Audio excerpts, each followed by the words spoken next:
तथा मित्रपदम नाम ततः केदारमुत्तमम्।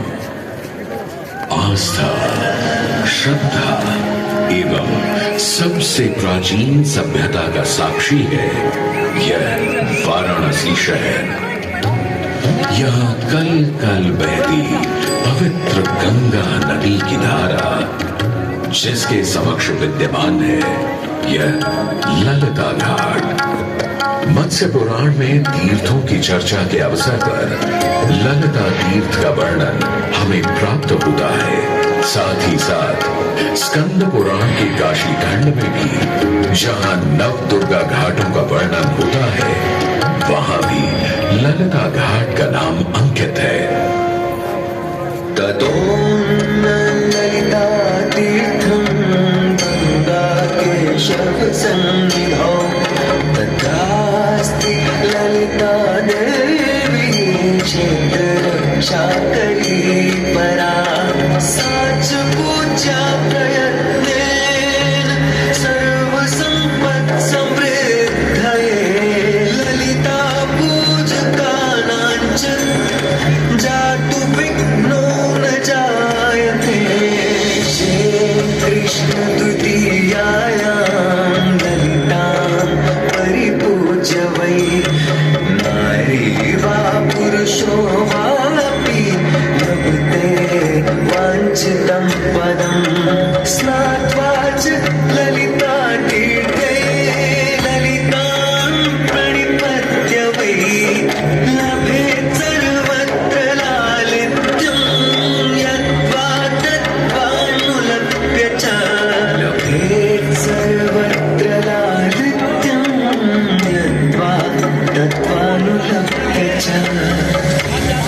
गंगा नदी के तट पर स्थित है ललिता तीर्थ, जहां क्षेत्र रक्षा करने वाली दुर्गा रूपी ललिता गौरी का निवास है, जिनकी सभी श्रद्धालु सर्व प्रकार संपत्ति लाभार्थ पूजा अर्चना करते हैं। इस घाट की सबसे विशेष बात यह है कि यहाँ शिव के साथ शक्ति के दर्शन भी श्रद्धालुओं को मिलते हैं। घाट के ऊपर गली में मां दुर्गा को समर्पित देवी ललिता का मंदिर विद्यमान है। साथ ही साथ यहाँ काष्ठ एवं ईंट से बना राज राजेश्वर मंदिर भी स्थापित है। भगवान शिव को समर्पित काशी में यह मंदिर नेपाल के पशुपति मंदिर का प्रतीक रूप है। वर्तमान में सुशोभित यह ललिता घाट पूर्व में 3 भागों में विभक्त था। दक्षिण दिशा की ओर से चले तो नेपाली घाट, ललिता घाट एवं राज राजेश्वरी घाट। इनका उल्लेख सन 1931 में मोती चंद्र जी ने किया था, जहां नेपाली घाट एवं ललिता घाट के पक्के निर्माण का श्रेय नेपाल के महाराजा बहादुर शाह को जाता है, तो वहीं राज राजेश्वरी घाट के निर्माण का श्रेय सिद्धगिरी जी को जाता है। कालांतर में नेपाली एवं राज राजेश्वरी घाट ललिता घाट में ही समाहित हो गए। ऐसी मान्यता है कि अश्विन मास की कृष्ण तृतीया के दिन ललिता तीर्थ में स्नान कर देवी के दर्शन करने से श्रद्धालुओं की सभी मनोकामनाएं पूर्ण होती हैं।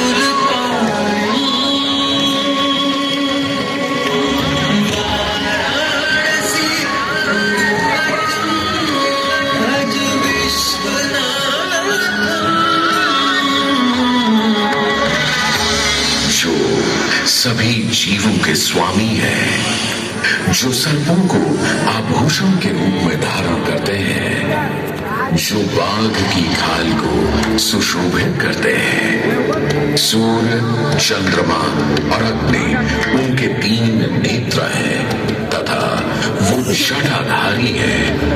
पाश, अंकुश और त्रिशूलधारी हैं।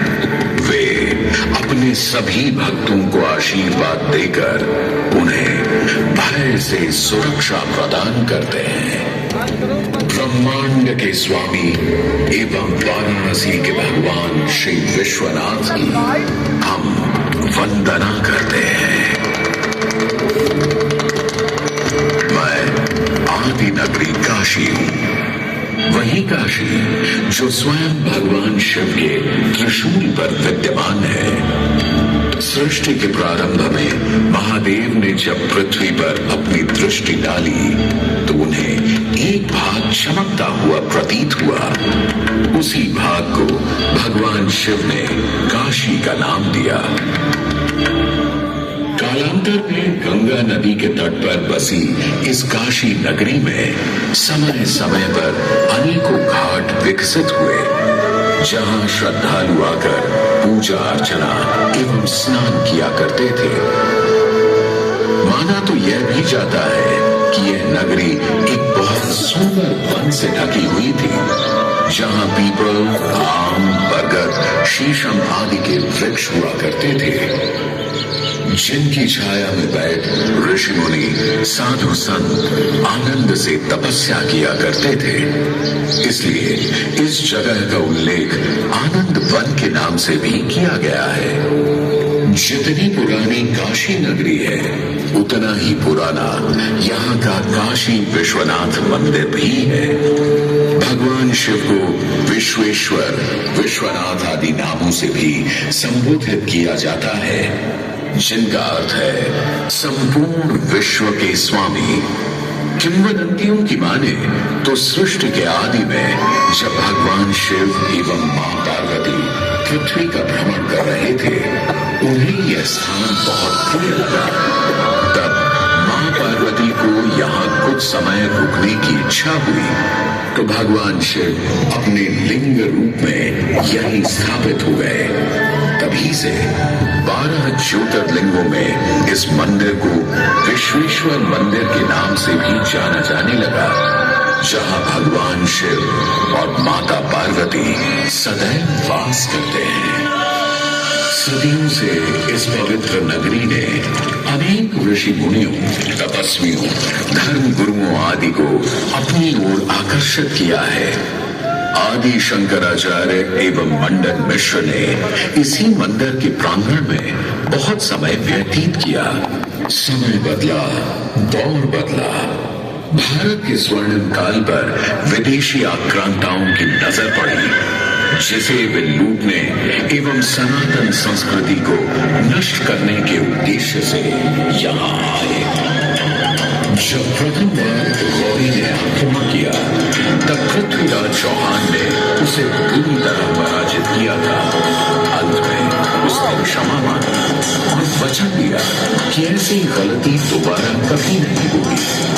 अतः पृथ्वीराज चौहान ने उसे छोड़ दिया। संभवतः यह एक दुर्भाग्यपूर्ण निर्णय था, क्योंकि अंततः गौरी ने पृथ्वीराज चौहान को धोखे से हराया। तत्पश्चात उनके साथ बहुत बुरा व्यवहार किया तथा उनकी दोनों आंखें भी निकाल दी। पृथ्वीराज की मृत्यु के उपरांत हिंदुओं का मनोबल कमजोर पड़ गया, जिसके परिणाम स्वरूप आतताइयों ने अन्य मंदिरों के साथ साथ विश्वनाथ मंदिर को भी क्षति पहुंचाई। यह ऐसा काला दौर था जिसके स्मरण करने मात्र से आंखें नम पड़ जाती हैं। परंतु समय सदा एक सा नहीं रहता और दुख के ये बादल भी सुख में बदलने वाले थे। एक धार्मिक सम्मेलन में राजा टोडरमल की भेंट नारायण भट्ट से हुई। नारायण भट्ट एक बहुत धनी व्यक्ति थे। दोनों ही धार्मिक इंसान थे और नित्य प्रति भगवान की पूजा पूजा अर्चना करना अपना परम कर्तव्य समझते थे। दोनों ने काशी विश्वनाथ के इस पावन मंदिर का जीर्णोद्धार करवाया और वीरान पड़े खंडहरों में एक नई जान डाल दी। 16वीं सदी में संत तुलसीदास ने यहाँ रामचरितमानस की चौपाइयों को पढ़ा था तथा संत एकनाथ ने भी यहीं पर वारकरी संप्रदाय का महान ग्रंथ श्री एकनाथी भागवत लिखकर पूरा किया था। लगभग 7वीं शताब्दी के मध्य में मराठा शासक मल्हारराव होलकर ने काशी विश्वनाथ मंदिर के पुनर्निर्माण की योजना बनाई। ये कार्य वे तो नहीं कर पाए, परंतु उनकी पुत्रवधू अहिल्याबाई होलकर जी ने इसे सन 1776 से 1778 के बीच पूरा किया। वर्तमान काशी विश्वनाथ मंदिर निर्माण का श्रेय अहिल्याबाई होलकर जी को ही जाता है। इनके अलावा महाराजा रणजीत सिंह ने 1000 किलो शुद्ध सोने से निर्मित छत्र को इस मंदिर पर लगवाया।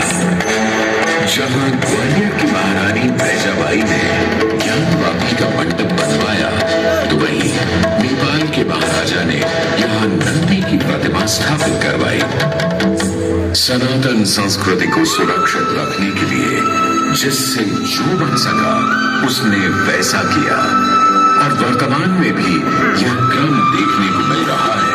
सन 2022 में भारत के प्रधानमंत्री श्री नरेंद्र मोदी जी ने काशी विश्वनाथ मंदिर का जीर्णोद्धार एवं सौंदर्यीकरण करवा इसके स्वर्णिम कार्य को फिर से एक बार जीवंत करने का प्रयास किया।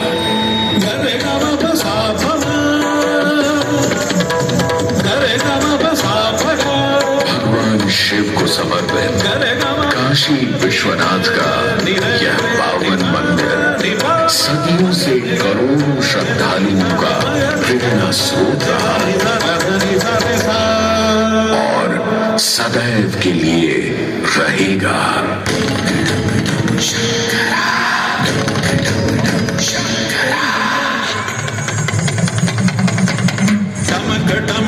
डमरुका दे भोलेनाथ महेश्वरा, डमक डम डम डमरुका दे भोलेनाथ महेश्वरा। त्रिमुटी धनुष कमान साधे त्रिनेत्र बाण को शंकरा, त्रिमुटी धनुष कमान साधे त्रिनेत्र बाण को शंकरा।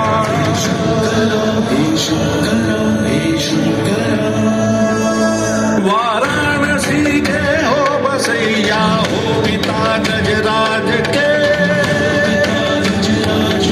वाराणसी के हो बसैया हो पिता गजराज के।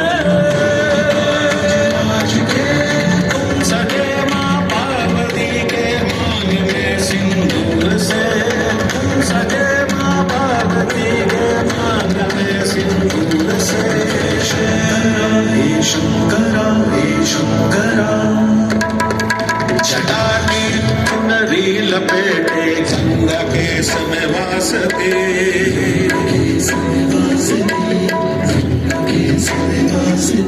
जटा की चुनरी लपेटे गंगा के समय वासते।